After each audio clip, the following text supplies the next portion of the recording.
Yang kedua, dari segi substansi, menurut saya sangat liberal sekali. Saya ambil contoh pasal-pasal terkait undang-undang pemberdayaan petani, undang-undang peternakan, undang-undang pangan, Pak Bobet sangat paham dengan ini, undang-undang hortikultura, 4 undang-undang.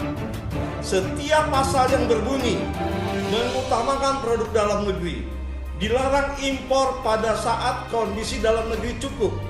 Impor boleh dilakukan pada saat kondisi dalam negeri kurang.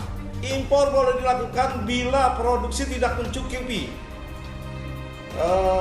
Pasar harus mengutamakan produk dalam negeri. Perdagangan harus membela usaha petani. Kemudian impor dilarang untuk barang-barang produk pangan yang akan merugikan petani. Seluruh pasal ini terkait hortikultura, terkait pangan, peternakan, semuanya dihapus. Diganti dengan pasal-pasal yang kira-kira tidak eksplisit melakukan pembelaan kepada petani dan menguatkan ketahanan pangan. Itu penandakan di organisasinya. 2 kali Dubes WTO dipanggil di Balek menjelaskan kenapa harus begitu. Karena desakan dari WTO dan retaliasi dari Amerika Serikat dan New Zealand. Jadi baru kita digertak oleh mereka. Lalu kita seperti apa? Kerbau dicocok itu. Makanya kami menolak karena betul-betul pasal-pasalnya itu sangat tidak membela petani, jauh dari kedaulatan pangan.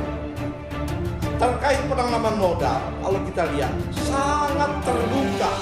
Bahkan terkait produk senjata itu tidak menjadi produk yang tertutup. Termasuk usaha kecil dan menengah dibuka untuk asing. Yang ketiga terkait pendidikan, terbuka perguruan tinggi asing di wilayah kawasan ekonomi khusus.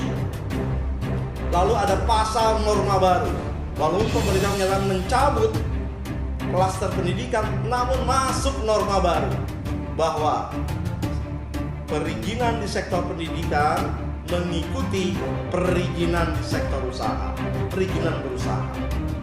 Tetap harus tunduk pada perizinan berusaha. Belum lagi di soal paten, yang dulu nasionalisme kita, pembelaan kita pada kepentingan nasional, menuliskan di undang-undang bahwa paten, maka produk dan proses yang harus dilaksanakan di Indonesia. Agar apa? Agar ada nilai tambah bagi negeri kita, agar ada alih teknologi, agar ada investasi yang masuk, agar ada pekerja baru yang diserap oleh sektor ini. Tapi sekarang dihapus, diganti bahwa boleh melalui impor. Jadi saya rasa sudah sangat jelas dari substansi juga. Terkait dengan buruh, tadi Pak Iswadi sudah menjabarkan secara panjang lebar. Hanya aja catatan saya aja Pak Iswadi ya. Jadi terkait upah minimum padat karya dihapus Pak. Upah minimum padat karya tidak ada. Upah minimum di bawah minimum itu nggak ada. Kemudian upah minimum kabupaten kota masih ada Pak. Cuma itu ada syarat.